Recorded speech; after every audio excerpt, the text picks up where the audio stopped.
It's an exciting Monday afternoon. We are here once again to take a look at issues as they affect you and I in this continent of Africa.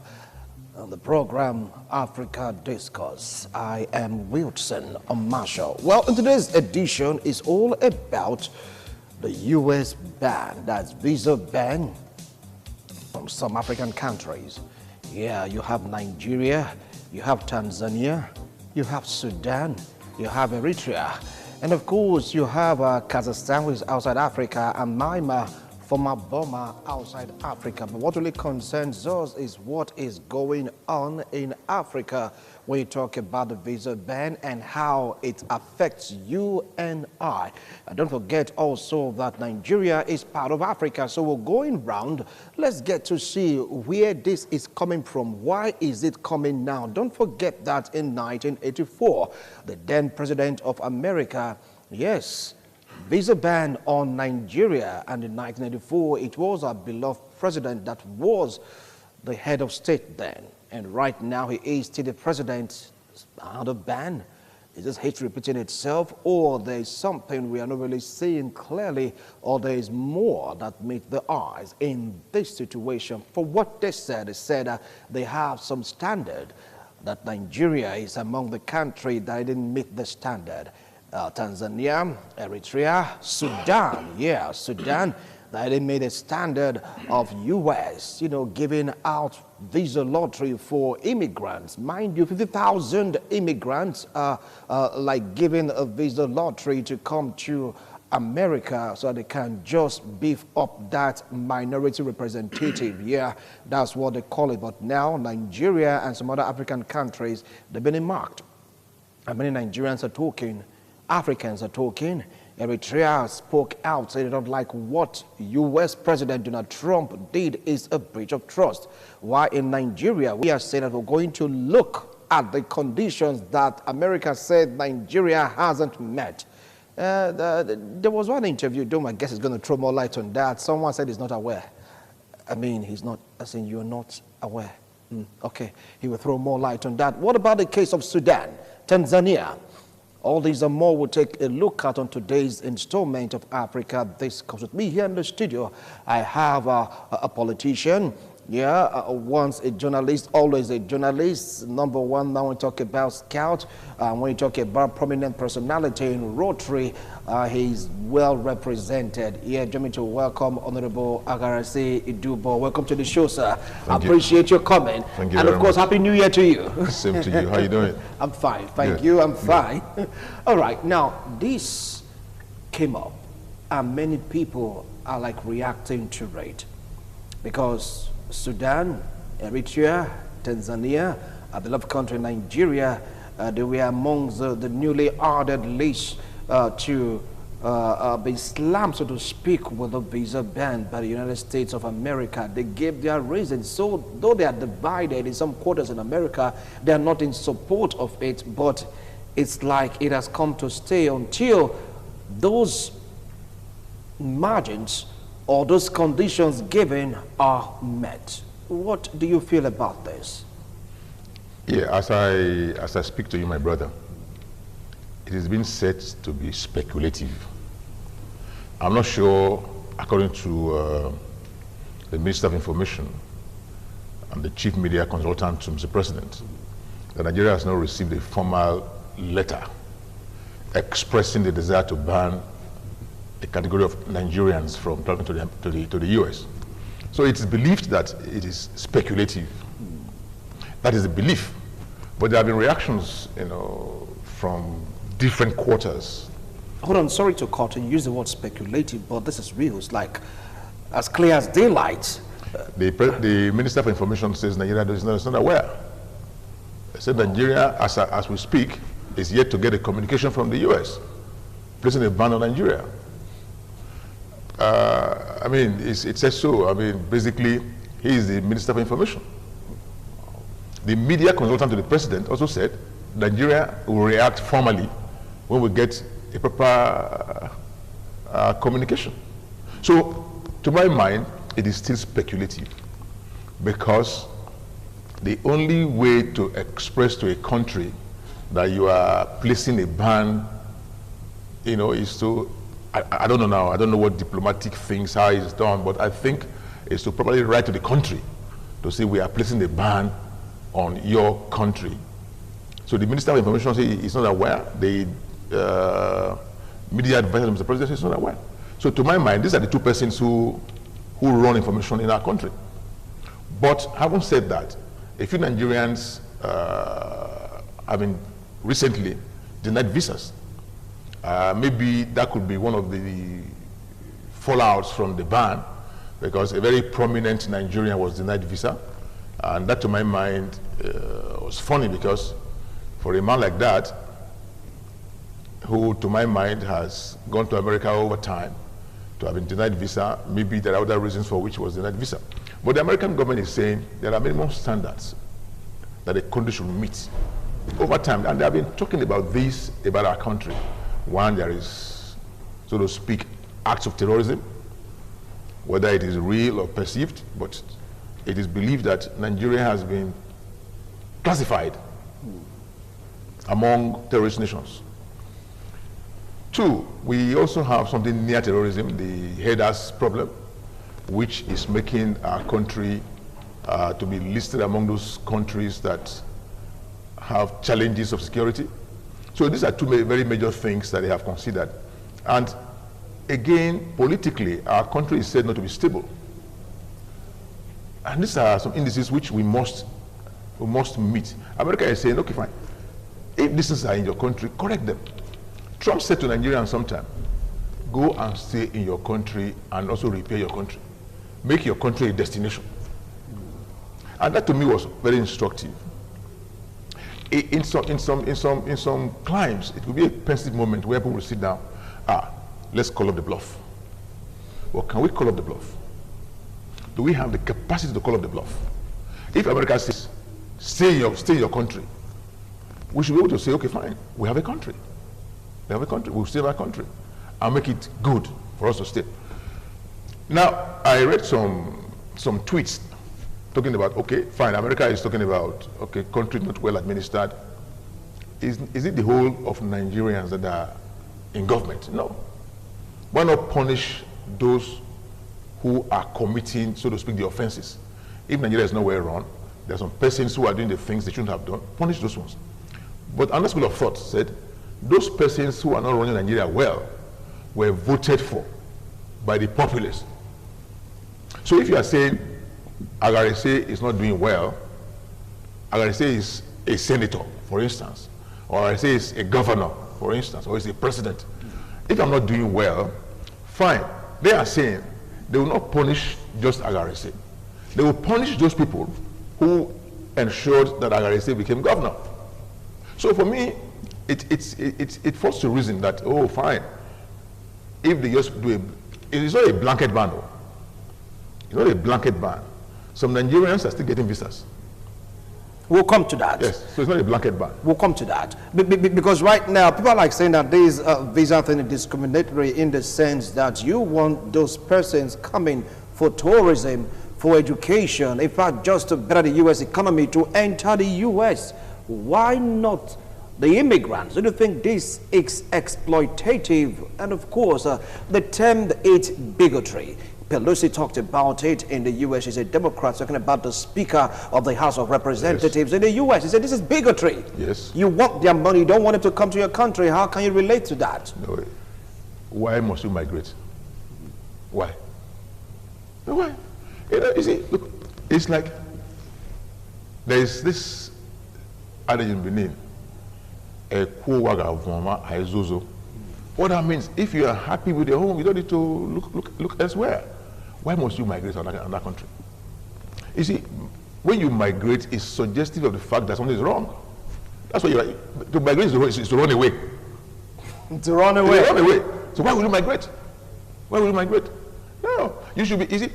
You should be proud enough to go to the American embassy and say, my name is Agarese Dubo. I'm going to your country on holidays. On holidays. I'll go and come back. You don't need to migrate to the place because, you see, it's suggestive of the fact that the country is not well run. People are running away because of some issues. So why not fix those issues? That's why, look, I think I like Trump when he said, look, gentlemen, go and stay and fix your country. That to me should have been a big challenge for all of us. We should have been thinking about, this guy don't see us finish. Then why won't we call up the bluff and say, come on, we won't go to your country anymore. We'll stay in our country, develop it, make it good enough. Those things that we used to run there for, we can create them here. It's like somebody coming to Benin, for instance, and he says, there is no fun in Benin. Talking about Port Harcourt, Lagos, you can create the environment. If the reason for which you want to come, why you're not coming to Benin is because there's no fun here, you can create the environment, you can create fun. I've always told people, you can create what you want. It's just the will to do it. So for me, if America is saying, stay in your country, why not? But again, today, we have a choice. The ban is, like I say, it's not blanket. But America should also be told that we have an alternative. If you say don't come to my country for XYZ, they can go to other places. But I agree that you don't have to migrate. You don't have to. You must stay in your country. Let us try those things that make us run away. Let's correct them. Those of us who are Rotarians, we have a song in Rotary that when something is wrong, let us straighten it out. If something is wrong and you run away from it, it will still be there. So very honestly, this country must sit back to create environments that will keep our citizens in our country. All right. Now, there are some of the opinion that the reason why these countries are targeted is because of the activities of a particular religion. He talked about Sudan. You get to hear about Bashar. Yeah, after the fighting, the war and all that, he was given, how will I put it now, house arrest. He was charged and extradited. If you take a look at Eritrea, predominantly they come from a particular religion. Yeah, you know about Kazakhstan also, you know about Myanmar, and when you come to Nigeria also, you get to see the extras of this religion. They are saying that Donald Trump is targeting people from a certain religion, but doesn't want to come out straight. How do you feel about that? I feel differently about that. We have reported terrorism in this country. We have. So if the terrorists belong to a particular religion, what's wrong with that? You must target them. If they belong to a particular religion, if you talk about terrorism, and those who practice terrorism are of this sect, of course you must target that sect. If there are headers, and the headers belong to a particular, of course you must. So it's not as if it could just be a coincidence that those who practice these things that are not good enough belong to this religion. Too bad. So if that's the argument, I'm not sure it's directly opposed to those religions, but it's opposed. It's like saying, for instance, don't hate the people, hate the act, the action. It's not the people that America is targeting. It's the things they are doing. It's like a religion. Is it not the people right now? Because people are being affected. Don't forget also 50,000 immigrants every year. Yes. Some countries were excluded. Is that not targeted the people? Stop. If you stop those acts, they will restore you. No, stop those acts, they will restore you. It's like in Christianity. God does not hate sinners. God hates sin. God does not hate the sinners. He hates sin. So he's asking the sinners to leave sin. So he hates what you are doing. As a sinner, God loves you perfectly, but he hates the things that you are doing. So you stop those things. If terrorists are of a particular religion, of course, it comes to a point where you say, okay, fine. You cannot, like, in error, generalize and say, if there are 100 terrorists in Nigeria, 90 are from this, then 10 are from this. Of course, you just stick to the 90 and say, okay, it means that these people are terrorists. I don't think America is doing anything wrong to ask that we should, fix our homes. I agree. They too will also feel the pinch. They'll feel the pinch. In what terms? Because right now it's like everything is just nice with them, so to speak. They will feel the pinch. But you see, they are just doing the big brother thing. We should also see, when you have a big brother and the younger brothers are like always looking up to the big brother, they become lazy. They become very lazy.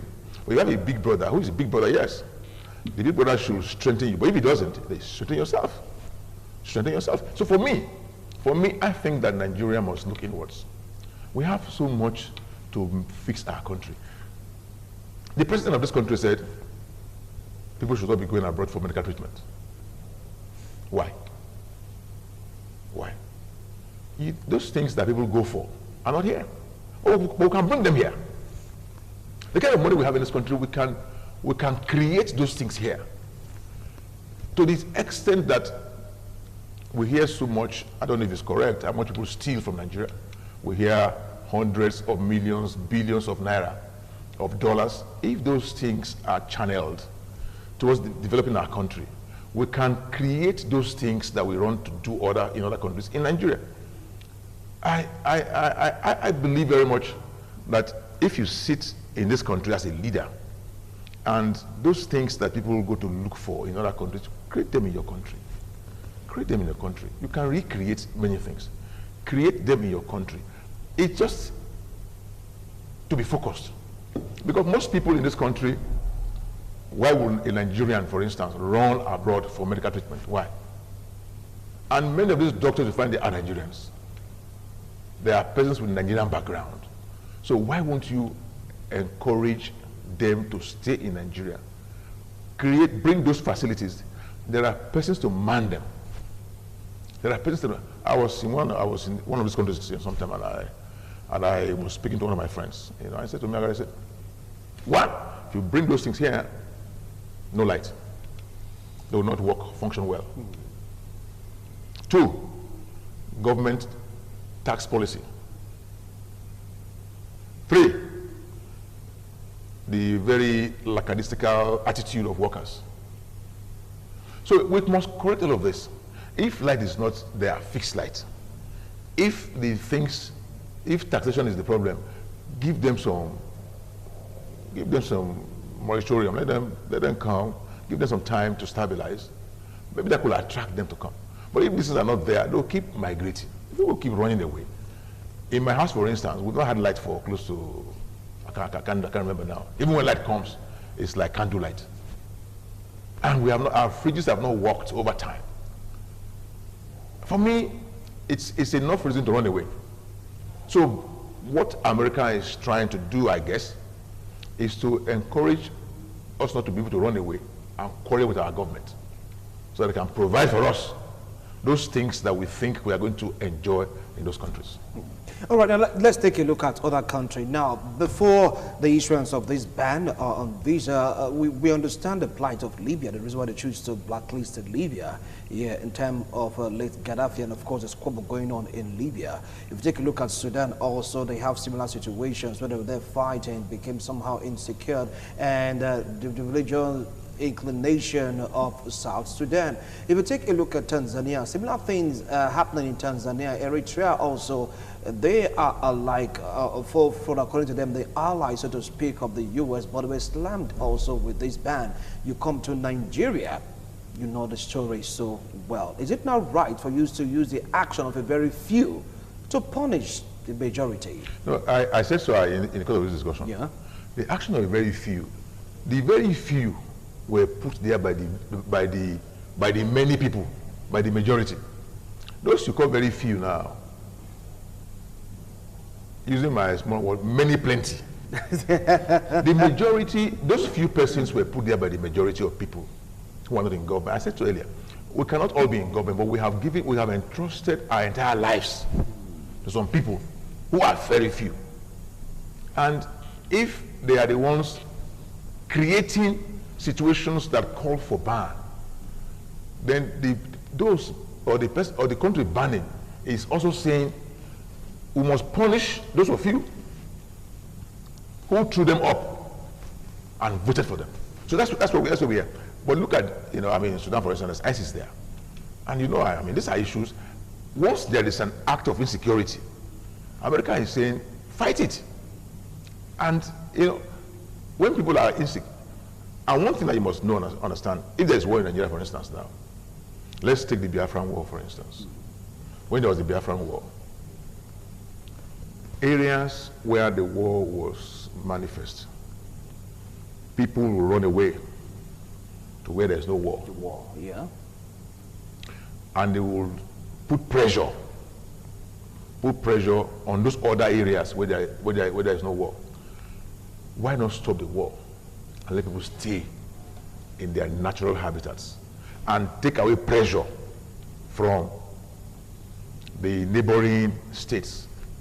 If there's war in Nigeria, for instance, like there's crisis now in Nigeria, this terrorist act and headers problems, people are migrating from the villages, running away. People that should naturally stay in their environments, farm, allow there to be prosperity, they're running away. They're migrating to other parts of the country. Why? So why not check that? We were just joking with the headers thing. Now I hear they're everywhere in the country. That is the headers challenge everywhere in the country. It was a very close-knit thing before, but now it has spread to almost everywhere in the country. So for me, it shows failure on the part of government, not able to contain the action of this. They basically just do some things, and I was watching television a few days ago.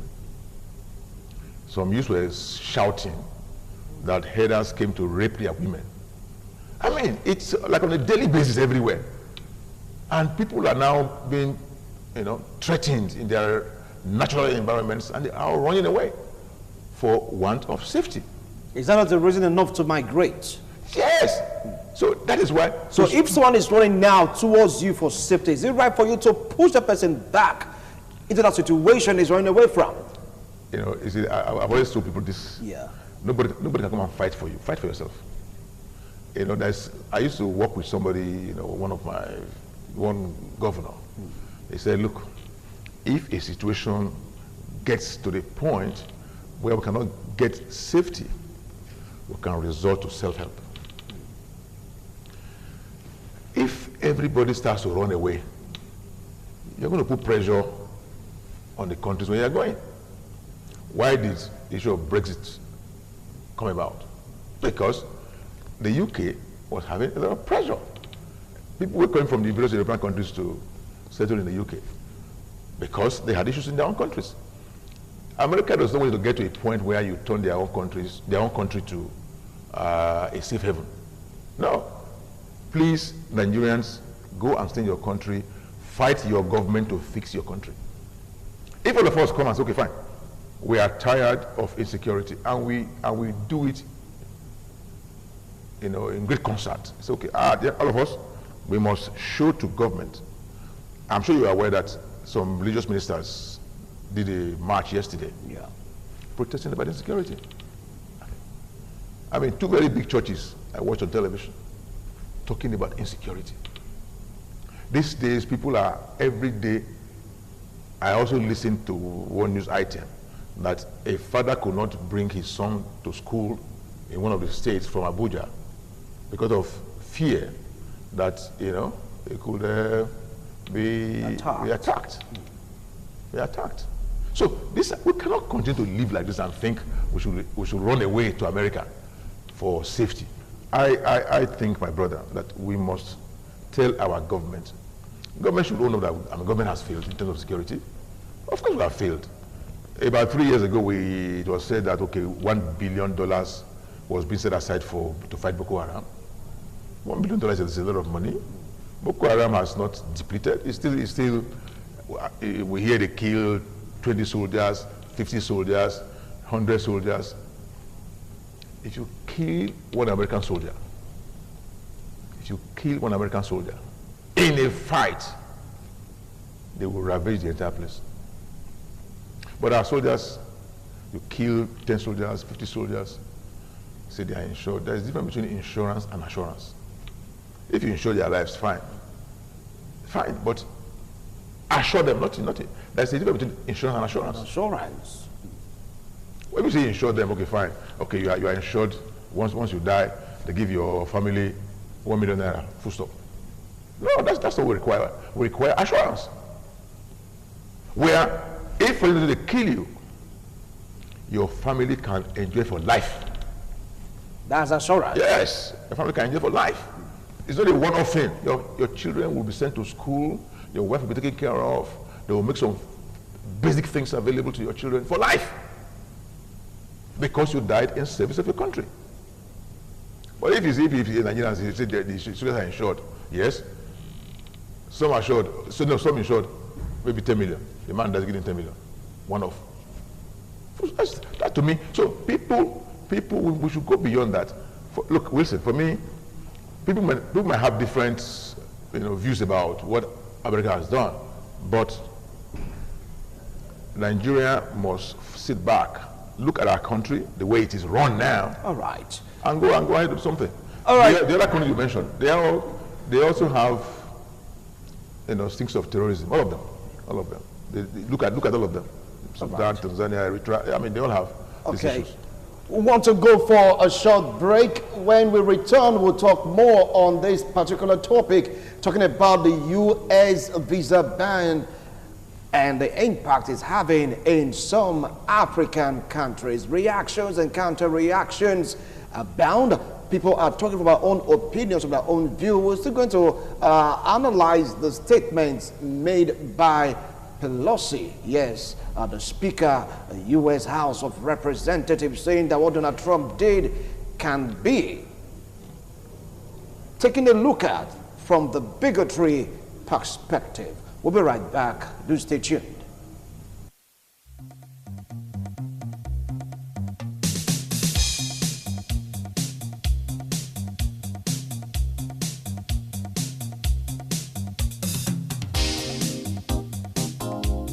Thank you so much for staying tuned. If you just joined us, this is Africa Discourse. Maybe you missed some part of our discussion, talking about the first half of the discourse. You can go to our YouTube channel.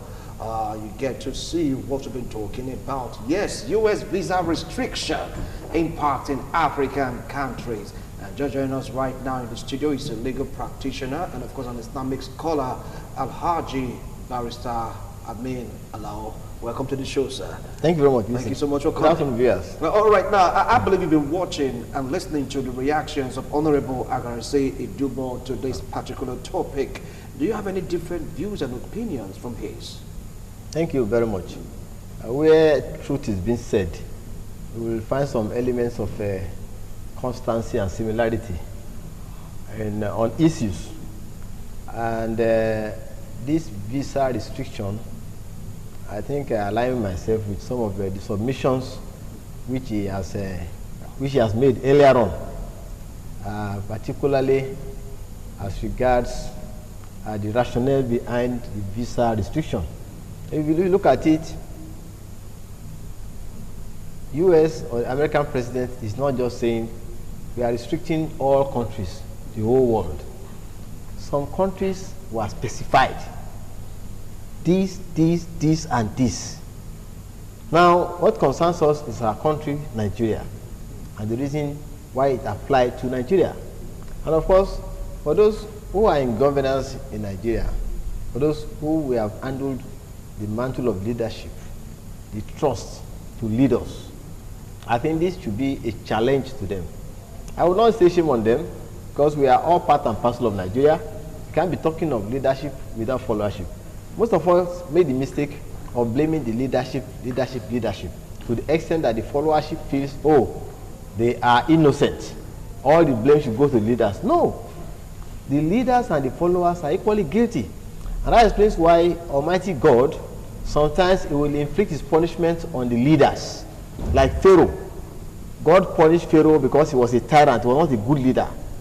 God destroyed him in the Red Sea, together with those his army, who are responsible for the death of over 70,000 babies, male children that Pharaoh put to death. The same thing. if you look at it the other way around, sometimes God will visit his scourge, his wrath, his punishment on the followership. Like what happened at the time of Noah. Noah was the leader, was the prophet. Only very few entered the ark of Noah. The majority were destroyed by the flood. So it's not always leader. And that explains why, if election is being conducted and the leader decides to bribe you with 10 naira or 5 naira or 50 naira on the line, and you, the follower, cannot say, go to hell with your money, then you see that you are all corrupt. Because I talk of bribery, it's not only the person that gives. About going to that HOK, please, you are on air. That was? Yeah, I'll go to... Thank you for continuing. They bribe you and you take money, then of course, they bribe you and you take money. I'm talking about the language of expression. Which one? We don't use the word hell here on air. Which one? Okay. Oh, hell, okay. So please. Okay. All right. Okay, thank you very much. See, right. when you talk of bribery, the giver and the taker are partners in crime. Yeah. The giver and the taker are partners in crime. It's only if at gunpoint you are forced to collect the money. You must take this money, take it now. But people, if you willingly collect the money, you are partners in crime. Most times willingly, most yes, times. They will demand. You even see some say, oh, the devil is my fault. They demand. Give me mine. So now, some disappointments, or they say every disappointment is a blessing. If Nigerians now sit back, if we sit back, and now we decide to repair the image of this great nation, the most populous African nation, black nation. You see, we shouldn't be talking of overpopulation, that we are too many in the country. How do we do family planning? The number is too much, it's increasing. Meanwhile, when it comes to election, you want the number that will vote for you. If we look at it, we should be talking of how to turn our numerical strength into advantage for the country. You are talking of overpopulation. How many are you compared to China, compared to India? Because you have failed to utilize your numerical strength to your advantage. That is why you are talking about population. But assuming you are able to do it the right way, in fact, you will say, please, we want more children, more babies. And so when you have failed, you start looking for excuses to justify your failure. You're looking for where to pass blame. So Nigerians should sit up. And then people may have cause to migrate. Of course, you have right to go to any part of the world. And that is how Almighty God has created the universe. There is no part of the world as a human being that you cannot live in. You don't need oxygen mask to live there. You can live there, you can eat the food. In fact, if you are born and bred there, you speak the language fluently. And that means it is not proper, it is not actually proper to start restricting human beings from going to different countries. But where you now constitute security threat, or you are no longer trustworthy, of course, there will be nothing bad in placing a reasonable restriction on your movement to a particular country. And that is what is happening now. And so, those Nigerians who travel out of the country and then to commit crime and to give the country bad images, then of course, we need to also talk to them. And those of us who are leaders too, the wrongs we have been perpetrating that we feel the outside world have not been observing, we can now see that they have now observed to the extent that a country that is regarded as the police of the world is now saying, oh, we place restriction, Nigeria inclusive, of those countries. You can see, if you look at it, the most populous black nation, the giant of Africa, it's as if Africa has been restricted. Because Nigeria is a special country on its own. And so Nigeria needs to lead by a good example, not by examples that people will not be proud to emulate. All right, I'll come back to you, Barrister Alao. Now, let me come to you, Honorable say Ijubo. Even in America, some of them, they're not happy about this. They are saying something, according to some reporters, that we Africans, Nigerians, Tanzanians, Sudanese are not seeing.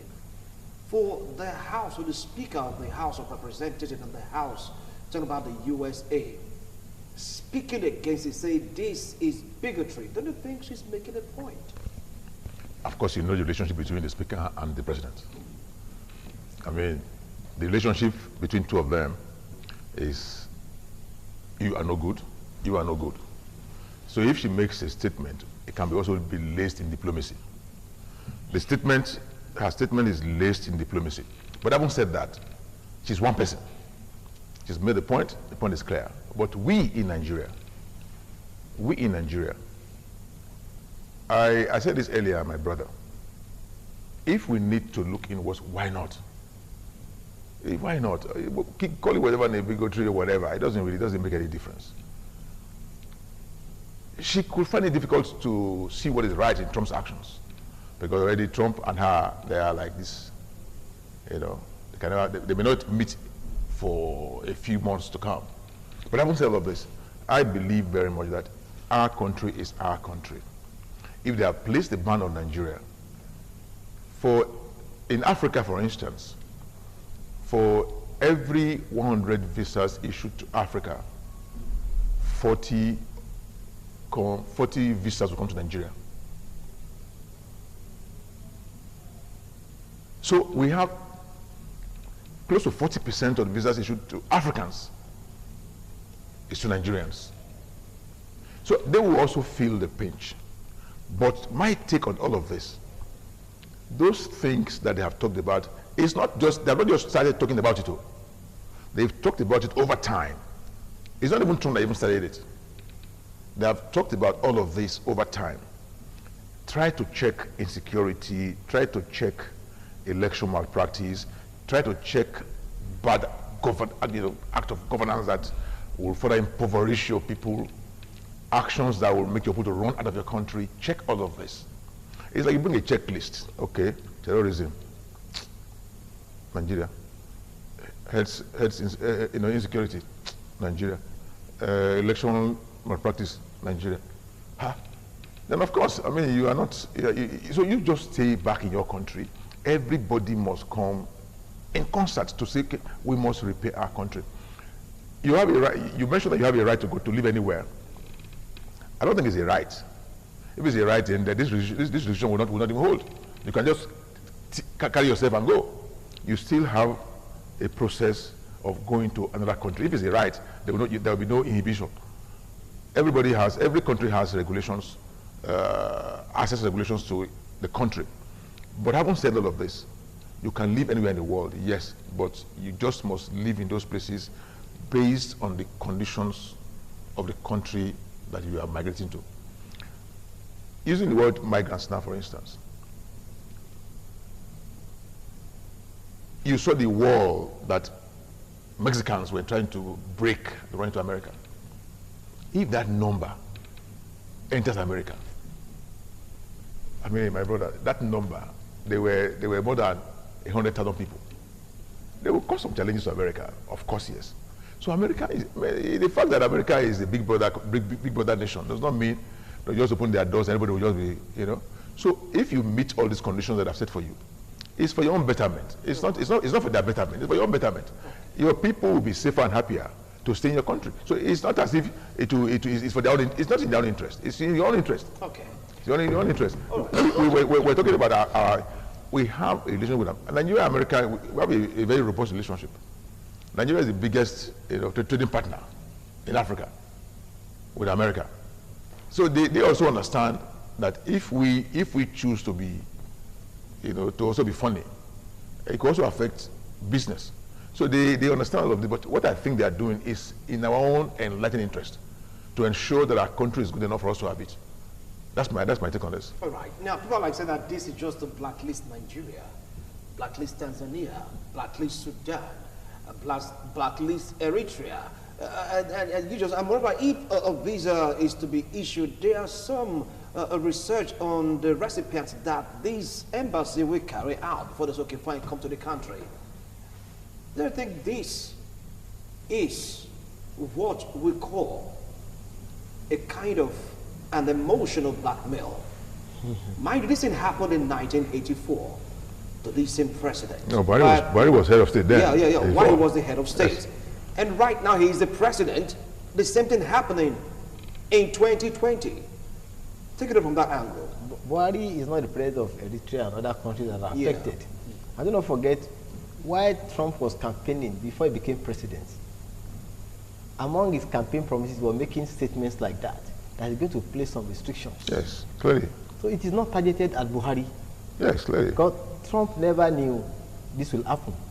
And then, if you are talking of blackmail, is it true that there is insecurity in Nigeria? Oh, no, there is security in Nigeria. Let's light ourselves now. They will mark it. There is. So let's now change it.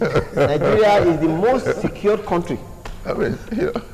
There's nothing like kidnapping in Nigeria. There is nothing like farmers' headers clashes in Nigeria. No? So we start deceiving ourselves. If I keep on talking that way and I leave the studio, you know, people will hold me to ransom. That what are you saying on air? What were you saying on air? We all know that this thing represents the truth. And what we need to do is to look for solutions, how to solve these problems. Because these challenges we are facing in our country, among the reasons why the travel ban must have been, the restriction must have been placed, these challenges affects us more too, affects us as Nigerians. Well, my analysts will just give the last line on this discourse, a form of advice to the leaders and, of course, followers, even to the U.S., the way they are running things globally. This is Africa Discourse. If you just missed it, just go to our YouTube channel. You get to see all we've been talking about in this particular topic.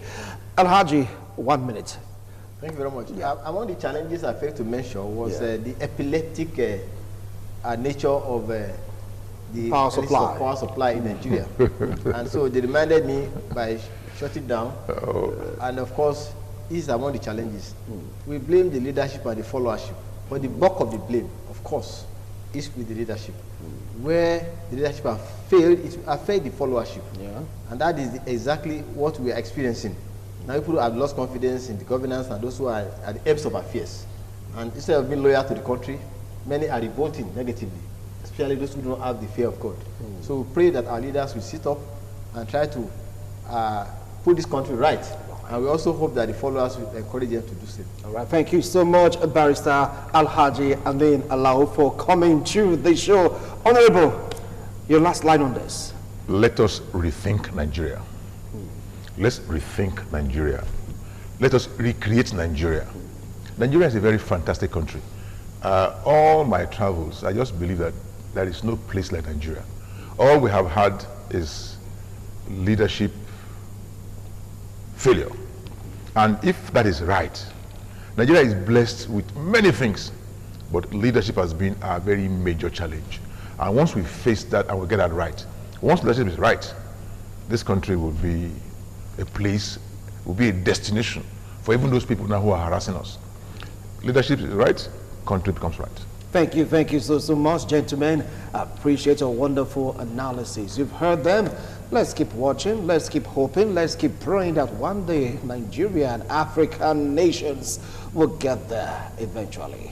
Bye for now.